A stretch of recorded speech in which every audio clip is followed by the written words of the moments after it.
La neurociencia es por mucho la rama más excitante de la ciencia, porque el cerebro es el objeto más fascinante del universo y cada cerebro humano es diferente, por lo que nuestro cerebro, hace que cada ser humano único y define quién es. Palabras pronunciadas de Stanley B. Prusiner, Premio Nobel de Medicina en 1997. Y este martes está cargado de neuronas. Adriana García te saluda en tu programa Si las almohadas hablaran, en esta emisión ya número 35. Y justo con hoy terminamos con el tema de la mente, querido público, y tengo un invitado excepcional y especialista en neuropsicología. Ahorita él se presenta, pero antes, como siempre, déjame agradecerte a ti, a mi audiencia, porque gracias a ti este programa es posible, y sabes que siempre te traigo a especialistas para que consultes a las almohadas a través de ellos y reflexiones todos los días, todas las noches acerca de los temas que te traigo para tu desarrollo humano y crecimiento personal.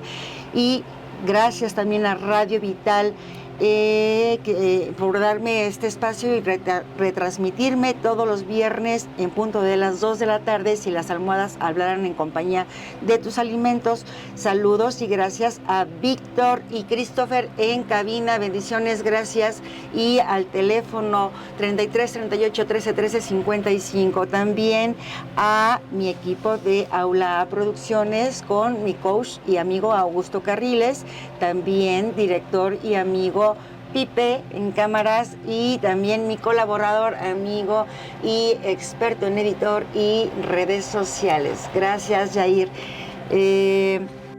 Y bueno, como siempre, saludo a Davis Alfredo, que ya nos está viendo, y a Luis Jiménez, gracias. Marcos Antonio Contreras se acaba de conectar y nos manda saludos desde Cancún. Igualmente, bendiciones, Marcos, y recuerden preguntar a nuestro especialista todas las dudas que tengan acerca de este maravilloso órgano que es nuestro cerebro, porque todavía hay mucho que escarbar de lo que hablamos la semana pasada. Quedaron temas pendientes. Antes también te recuerdo otra vez los teléfonos 33 38 13 13 55 para que te lleves en el cuarto bloque. Si me llamas al cuarto bloque, antes no.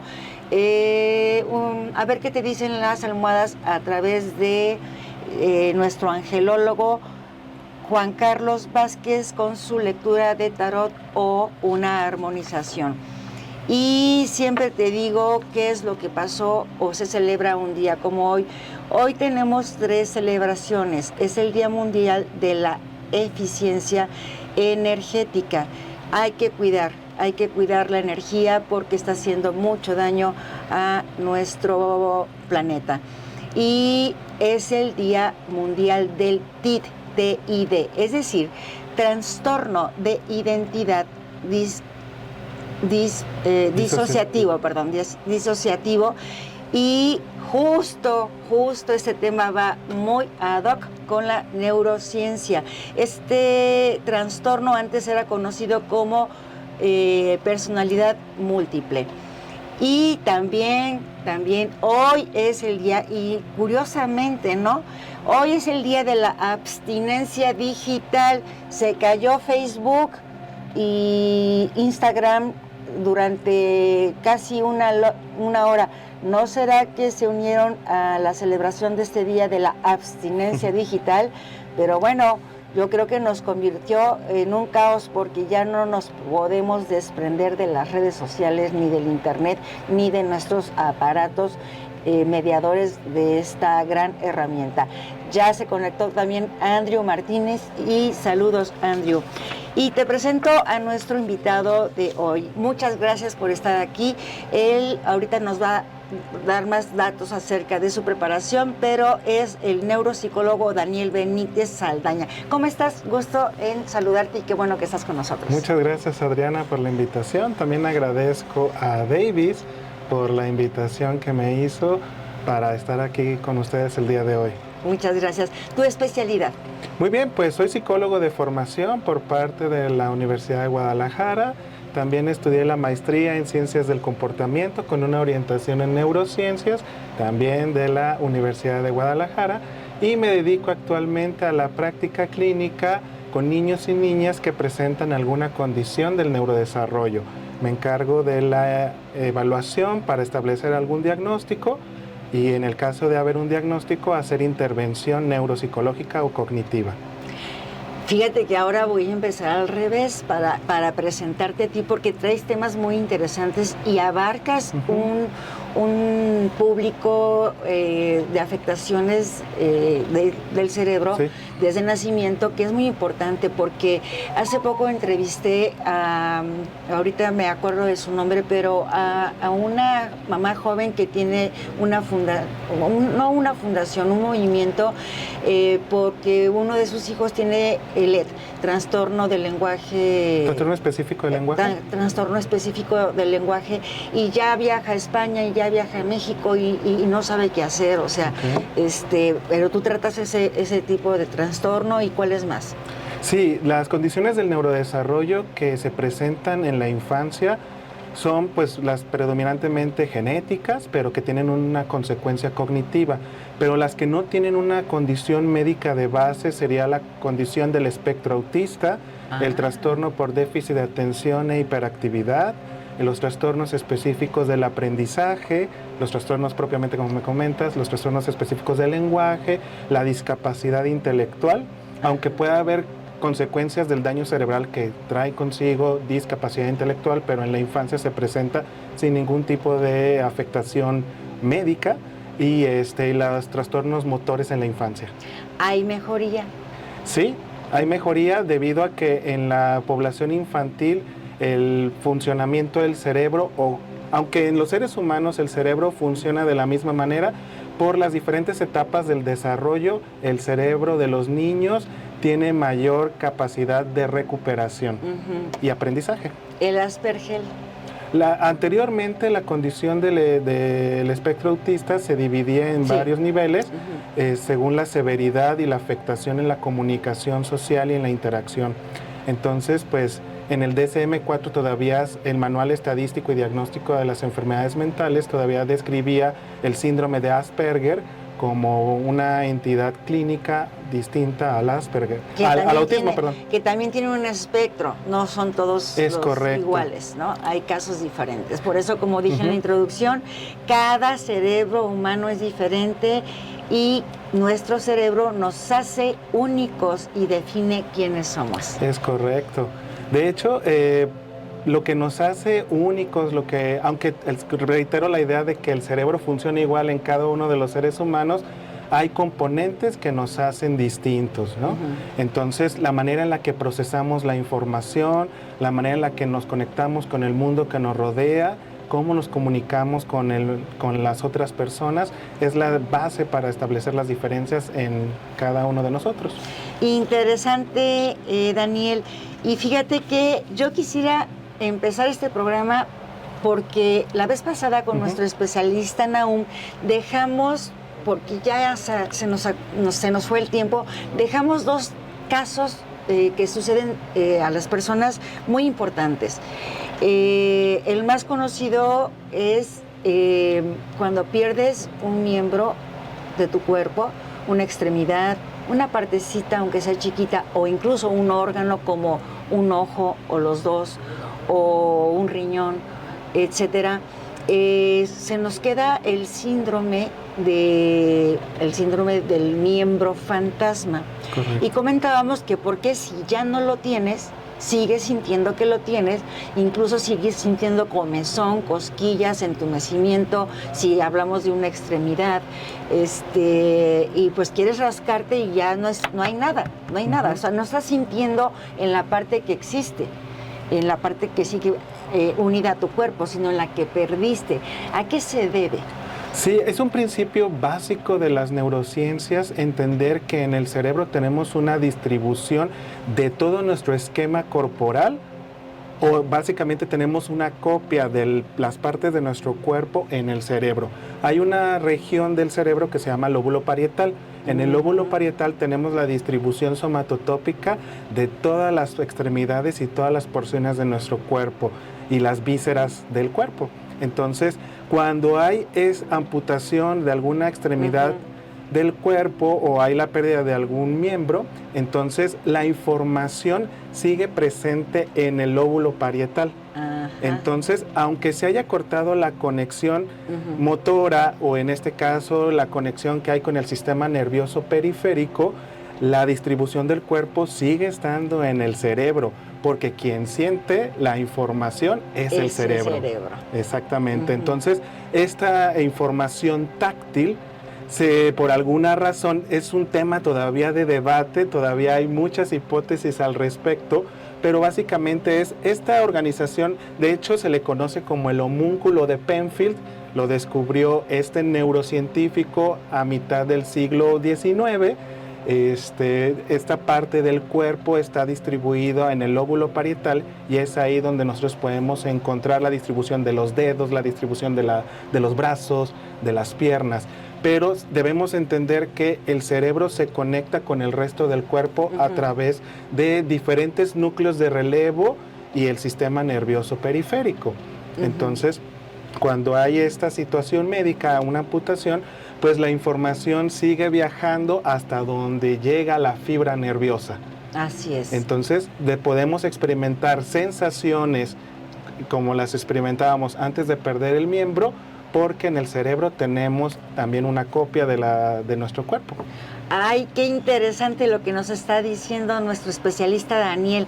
Y Daniel, ¿cómo tratarlo? O sea, si ya lo tienes, si ya tuviste la desafortunada situación de perder una parte de tu cuerpo u órgano, ¿cómo tratarlo porque me imagino que te sigue generando más psicosis el sentir comezón donde ya no, o cosquillas donde ya no existe nada?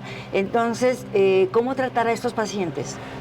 Va a ser el caso dependiendo del tipo de severidad de la lesión, el tipo de esta sintomatología cognitiva que estaría presentando la persona, pero como bien comentas, Adriana, realmente como no se puede hacer una intervención quirúrgica en el cerebro para poder eliminar esta experiencia del miembro fantasma, pues trae consigo ansiedad, trae consigo depresión, entonces se vuelve ya una cuestión psiquiátrica. No lo aceptan y deciden irse o trascender por su propia mano, porque no pueden vivir con Es correcto, puede llegar a ser muy desesperante y entonces pues la forma de tratamiento tiene que ser con terapia psicológica y terapia psiquiátrica, donde ya va a introducirse una terapia farmacológica, que puede ser ansiolíticos, antidepresivos o en el peor de los casos, antipsicóticos.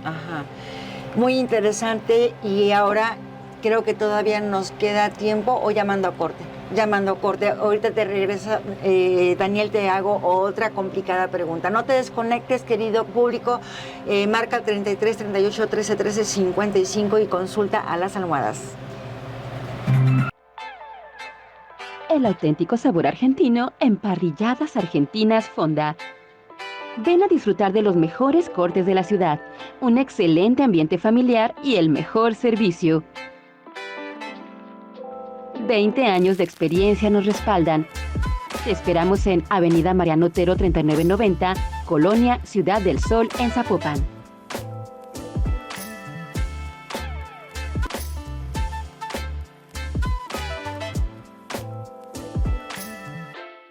Por supuesto que Adriana García agradece que sigas con nosotros porque te estamos trayendo un tema muy interesante.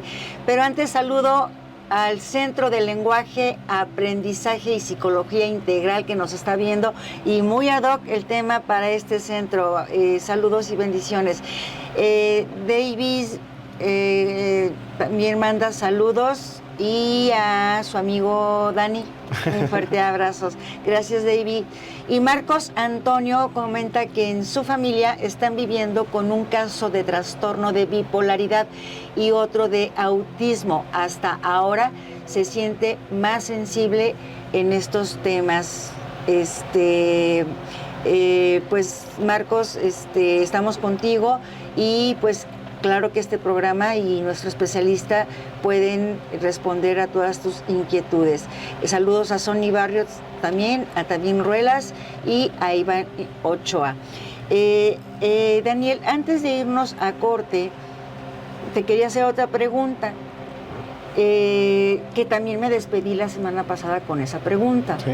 Al revés de aquel que pierde un miembro por un accidente, por una imprudencia o por una enfermedad, etcétera, ¿qué hay del trastorno de aquel que no quiere un miembro o una extremidad en su cuerpo y que exigen, aunque esté sano, exige que se lo amputen o que se lo quiten si es un órgano? ¿A qué se debe? Bueno, esto se le conoce como somatoparafrenia. Es cuando la persona, como bien comentas, Adriana, rechaza una parte de su cuerpo, la considera ajena, no es parte de él. Entonces, primero hay que hacer una valoración para determinar, porque pues hay casos en los que está generalmente asociado a sintomatología de enfermedades psiquiátricas, como en el caso del trastorno por esquizofrenia, de trastorno bipolar en algunos casos, o cuando la persona se encuentra en un estado psicótico. Entonces, hay que hacer una valoración porque hay casos en los cuales estos pacientes psiquiátricos fingen algunos síntomas. Entonces, no es en todos los casos. Para conseguir sus objetivos. Exactamente, y no necesariamente estén presentando lo que es la somatoparafrenia. Pero en algunos casos, aunque es un trastorno que se ha estudiado desde hace mucho tiempo, desde finales del siglo XVIII, principios del siglo XIX, no es común, pero sí pasa. Eso es lo bueno, porque sí es alarmante. Exactamente. Imagínate, Dios o el universo nos creó como somos, con 20 dedos, con 4 extremidades, porque a todo le damos uso y de eso se desprenden pues muchas actividades y funciones que el hombre realiza, el ser humano. Pero ¿cómo yo no quiero un miembro? O sea, es incomprensible para mí.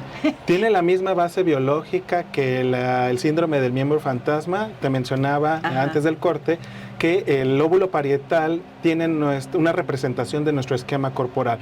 Entonces, si hay por alguna forma de que las redes neuronales están alteradas, ya sea a nivel neuroquímico o a nivel de la conexión eléctrica, entonces pues la persona va a experimentar una alteración de la realidad.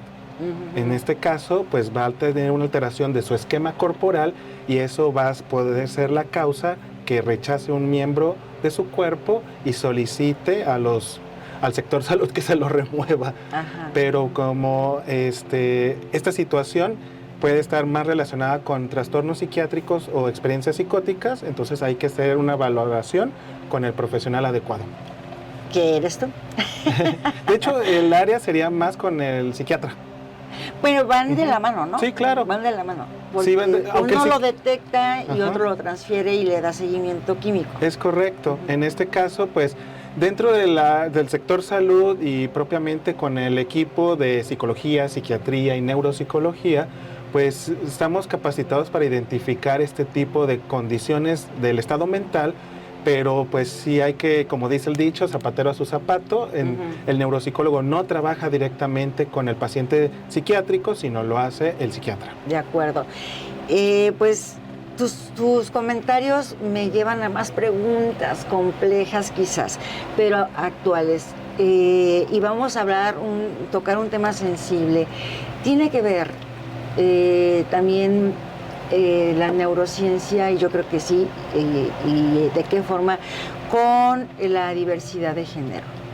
Ok, bueno, de forma, digamos, estándar para comprender el cerebro, como te comentaba también hace un momento, el cerebro en todos los seres humanos funciona de la misma manera. Hay formación, hay aparición de nuevas neuronas, esas nuevas neuronas hacen sinapsis a través de la experiencia, a través de la escolarización, y eso es el proceso por el cual todos pasamos.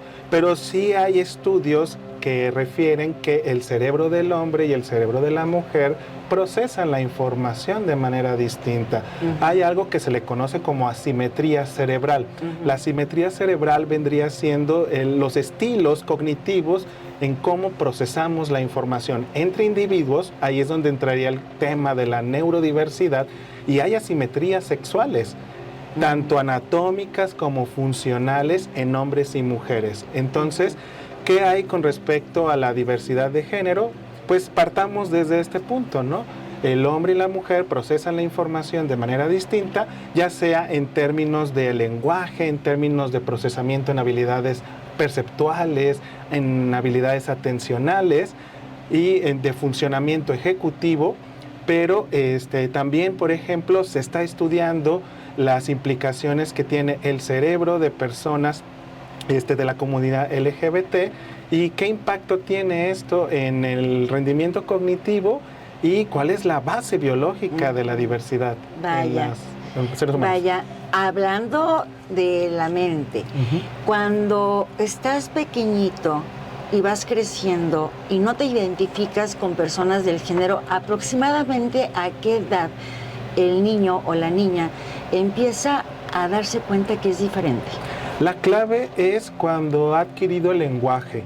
El lenguaje son estas habilidades que nos van a permitir interactuar socialmente, nos van a permitir entender en dónde me desenvuelvo, mi contexto y mi ambiente, y a partir de ahí voy a entender la realidad que está a mi alrededor. Y como si yo tengo ese contacto con la realidad, pues voy a tener interacciones sociales.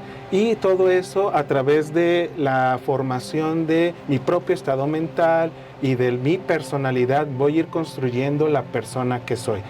No hay como tal un consenso para poder decir que una persona, o un niño en este caso, o una niña, ya identifique su género en las primeras etapas del desarrollo. Exactamente, tiene que ver con el proceso de desarrollo.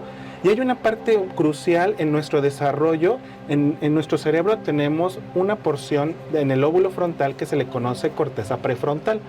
La corteza prefrontal es la parte más evolucionada en el cerebro de los seres humanos y durante todo nuestro desarrollo va ocurriendo aprendizajes, van ocurriendo experiencias que le favorecen a esta parte del cerebro y nos ayuda a consolidar las habilidades de la personalidad y de la inteligencia y nos ayuda a ser seres sociales. Entonces, a eso es a lo que me refería con las funciones ejecutivas. De hecho, algunos autores en el área de neuropsicología consideran la personalidad un tipo de función ejecutiva. Las funciones ejecutivas son conductas dirigidas a una meta que nos ayudan a comportarnos socialmente. Y esto es lo que te comentaba hace un momento sobre las asimetrías sexuales y las asimetrías anatómicas que ocurren en el hombre y la mujer. No sé si has escuchado que los hombres tienen más conductas de riesgo o se ponen más en peligro que las mujeres. Tiene que ver con esta parte del cerebro, la corteza prefrontal, porque en promedio los hombres terminan de madurar esta región del cerebro entre los 25 y los 30 años. Las mujeres maduramos más pronto. Más precozmente, exactamente. Por eso no presentan estas conductas tan arriesgadas. Vaya, y qué interesante se está poniendo la plática porque me surgen más preguntas. Imagínate que tenemos a un jovencito de 13 años y que él ya se identifica de que no corresponde a su género. Y lo esconde, los llamados chicos de closet, ¿no? Porque tiene miedo a ser descubierto. Pero que de verdad los padres nos ponemos una venda en los ojos y no queremos aceptar, porque una madre y un padre conocemos a los hijos desde que nacemos. Sabemos cuando está mintiendo, sabemos cuando escondió algo, porque hizo trampas. O sea, conocemos de pie a cabezas a nuestros hijos y sabemos que no es, o sea, que es diferente en cuanto a su género y se siente. ¿Por qué no los atendemos desde temprano para ayudarlos a conducir y a salir a la sociedad libremente desde pequeños y no crezcan con miedos, con traumas? ¿Por qué no lo queremos ver o aceptar los padres para iniciar? Hay que tener en cuenta neuronalmente hablando.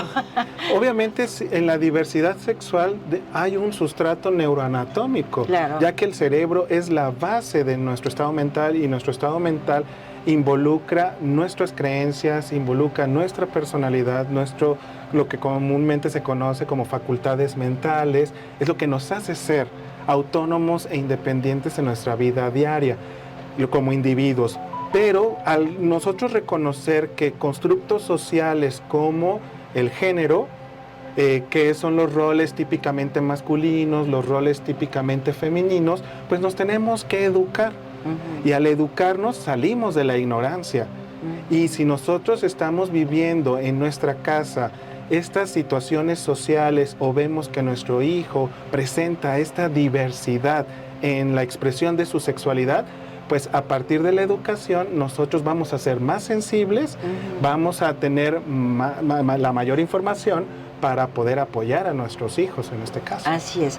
Ahora, para que el público sepa, la tendencia a la diversidad se presenta en porcentajes mayores en varones o en hembras, mujeres. Pues. Sería cuestión de investigar cuál es la epidemiología que hay al respecto. Debe haber estudios de psicología social para poder entender la prevalencia y la incidencia que hay en términos de diversidad sexual, pero creo que debe ser una cuestión que nosotros debemos entender que si vemos socialmente, vemos las marchas, vemos a los grupos colectivos que buscan que ante el gobierno, por ejemplo, que se les reconozcan sus derechos, y podemos ver en la televisión o podemos ver en diferentes medios como las redes sociales la gran cantidad que hay, pues me atrevo a decir que la prevalencia es de 1 a 1, o sea, hay hombres y mujeres que van a presentar esta diversidad. Pues le has dejado una tarea más, así las almohadas hablaran. Tenemos que buscar a un sociólogo que tenga estas estadísticas de tendencias para poder pues no dejar al aire esta interesante pregunta. Es correcto. Pero aún así el comportamiento, hablando ya a nivel neuronal, el comportamiento de la diversidad es, yo percibo, y lo digo personalmente, yo percibo que se manifiesta, o que los hombres que pertenecen a la diversidad lo externan más que las mujeres que pertenecen a la diversidad. Ya me hice pelotas. ¿Sí me expliqué? Sí. Que los hombres presentan más la expresión de su sexualidad. Que se nota más, sí, que se expresan más y que se sabe que son de la diversidad que las mujeres. Ok. Esa es mi percepción. Pues puede ser, ¿cómo vamos a entender la conducta? La conducta es toda interacción que tenemos con el entorno, todos los organismos vivos. Y hablando propiamente de los seres humanos y más siendo específicos con la comunidad de la diversidad, pues ¿por qué los hombres la presentan con mayor facilidad? Pues puede haber, es un tema de interés, puede ser por esta cuestión que te comento de la corteza prefrontal. ¿Ok? Ajá. O las mujeres, pues tiene que ver con también temas de personalidad. Claro. Daniel, el tiempo corre y ya nos están mandando a nuestro segundo bloque de anuncios, y regresamos en Si las almohadas hablarán. No te desconectes. Los ángeles tienen un mensaje para ti. ¿Qué te depara el destino? Descúbrelo en Portal Abierto.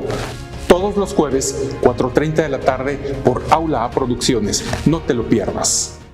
Qué bueno que continúas con nosotros, estimado público, porque el tema está muy interesante y tengo aquí a varios seguidores por Facebook que están preguntando y preguntando bastante. Saludos a Juan Manuel Solís, quien a la vez nos manda un fuerte abrazo y nos felicita por el tema, igual que también Ruelas. Soledad Jiménez, wow, qué programa tan interesante, saludos también a ti, Soledad Jiménez. Y aquí vengo, Mar Palapa también envía saludos. Y Luis Jiménez, buenas tardes, falta tiempo para desarrollar tan interesante tema. Saludos a todos en la cabina. Gracias, Luis, igualmente para ti. Daniel, hablando de la neurociencia, el otro día estaba leyendo un artículo y de hecho grabé una postal de que decía: un poco de pecados capitales es sano. Es decir, los seres humanos todos los días, en todo momento, se nos están poniendo enfrente el diablito, los deseos, las tentaciones, pero reprimirse y no caer en ellas es malo para el cerebro. que para nuestro cuerpo. Y entonces esta capsulita hablaba de que a través de la neurociencia realizó este estudio de investigación de que un poquito de cumplir estos deseos y caer en pecados capitales es saludable. ¿Qué nos dices de esto? Ok, pues primero hay que entender que cuáles son las bases conductuales de cometer algún pecado, ¿no? Por ejemplo, se me viene a la mente el tema de la gula. Y la gula pues estaría hablando de la conducta alimentaria. Trae consecuencias graves. Entonces, también. Exactamente. Nada con exceso, todo con medida. Es correcto, ya que obviamente nuestro sistema nervioso central está involucrado cuando, por ejemplo, tenemos la sensación de hambre y cuando ingerimos el alimento, pues ya está la saciedad. Pero algo está ocurriendo para que consumamos mayor cantidad de comida. Y eso está relacionado, por ejemplo, con un sistema que se le conoce como el sistema de recompensa del cerebro. Y el sistema de recompensa del cerebro estaría relacionado con el inicio de las adicciones. Por ejemplo, la adicción a la comida. O, por ejemplo, se me viene a la mente el otro pecado, que es la lujuria. Entonces, la conducta sexual. Hay bases biológicas para poder entender la conducta sexual del hombre y de la mujer, pero cuando esto ya se vuelve excesivo, ya interfiere con la vida diaria de la persona, ya estaríamos hablando de la participación de este sustrato biológico del sistema de recompensa, donde se forman las adicciones. Pero, como tú comentas, también es importante darle oportunidad a nuestro cuerpo para que se desestrese y, pues, todo, como tú comentas, todo con medida, nada en exceso. Claro. Yo quiero saber, porque tú sí lo sabes, sé que lo sabes, si la mayoría de nuestro público saben qué son los antojos, porque generalmente se les alude a las embarazadas con los antojos, porque el bebé se está nutriendo del cuerpo de ella o de lo que ella se alimenta. Pero el antojo viene de la parte neuronal, de las neuronas del cerebro. Es decir, si yo digo, se me antoja algo dulce y no estoy embarazada y soy hombre, ¿qué quiere decir neuronalmente? Ok, involucra esto que te comento, el sistema de recompensa. Cuando nosotros ingerimos alimento, mira, la conducta normal es baja la glucosa en sangre, eso le manda... Es una necesidad de tu cuerpo. Es una necesidad fisiológica. Que le manda a través del sistema nervioso periférico el mensaje a la neurona, dame una nieve, un helado, un pastel porque necesito glucosa.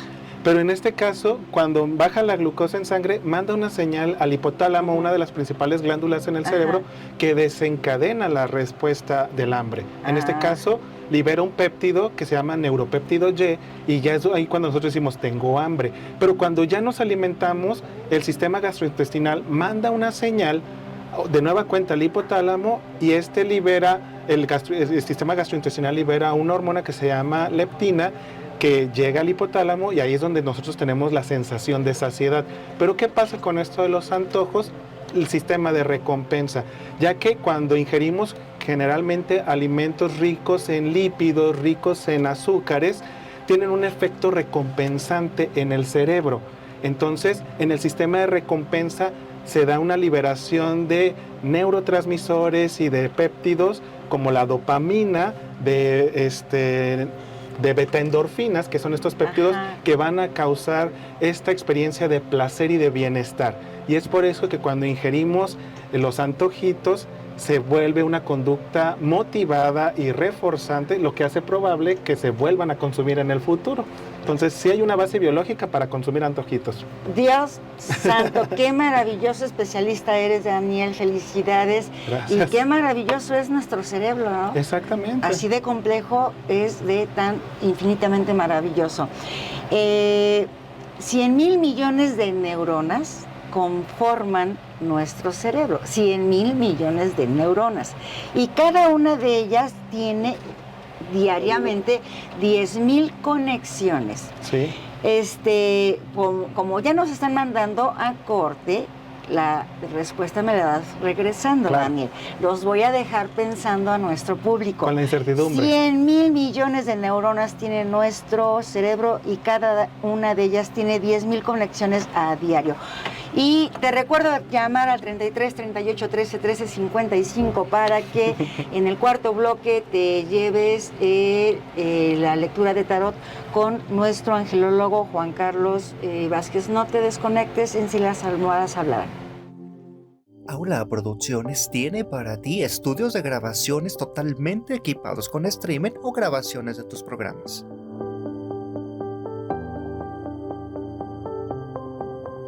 Contamos con equipo profesional de iluminación, audio y video y cabina de audio. Un equipo profesional de camarógrafos, editores y realizadores.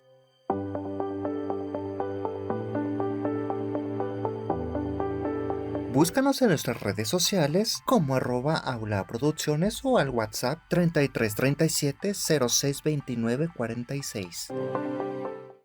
Hemos regresado ya del corte, estimado público, y Cupia González nos manda saludos y nos felicita por el tema. Bendiciones, Cupia. Y Marcos Antonio Contreras nuevamente comenta que gracias, excelente tema y excelente invitado. Pues ya tienes tus fans y admiradores. Muchas gracias, Daniel. Oye, ¿dónde te encontramos? ¿Dónde está tu consultorio? A ver, antes de que nos despidan, Pues danos tus pueden datos. buscar en redes sociales Neurokinetic. Neurokinetic es una clínica donde se da intervención a niños y niñas que presentan una condición del neurodesarrollo y trastorno de integración sensorial.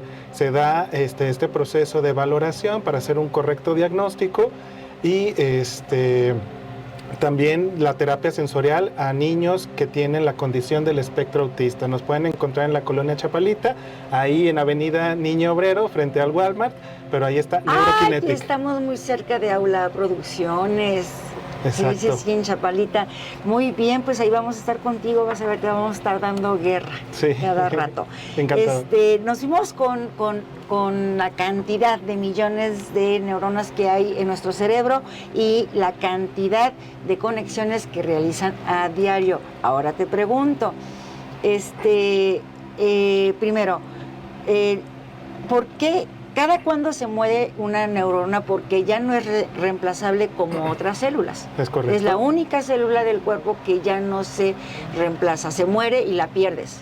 Entonces, si de niños nacimos con 100 millones de neuronas, a lo mejor a los 10 años, dependiendo cómo hayamos maltratado o tratado a nuestro cuerpo o dado accidentes, descalabradas con los niños, ya sabes, pedradas y demás, se van muriendo las neuronas. Quizás ya no tengamos 100 millones, sino menos. 99 millones, por ejemplo, Sí. ¿no?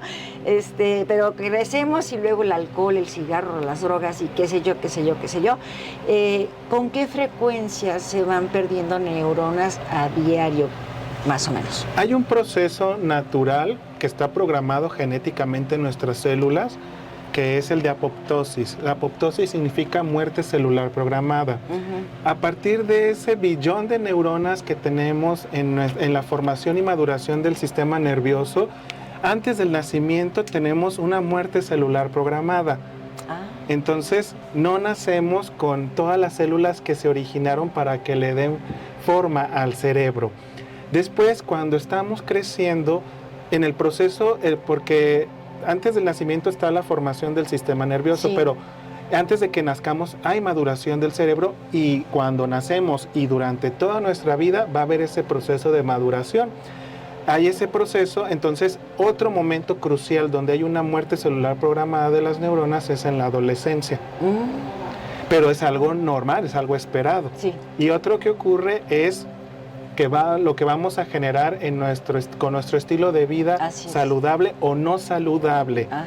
El hecho de que no tengamos una correcta conducta alimentaria, una adecuada higiene del sueño, que no sepamos adaptarnos a las situaciones de estrés, porque para nuestros radioescuchas el estrés es algo normal, es algo que todos experimentamos, pero el hacerle frente, y si no sabemos hacerle frente, nos enfermamos. Ajá. Entonces, esas pueden ser algunas de las causas por las cuales pueden vamos a tener una pérdida progresiva de células nerviosas o nos va a hacer susceptibles a enfermedades o al daño cerebral adquirido, que también pues sí, eso puede generar muerte celular que no está programada. ¿Tiene que ver con el Alzheimer?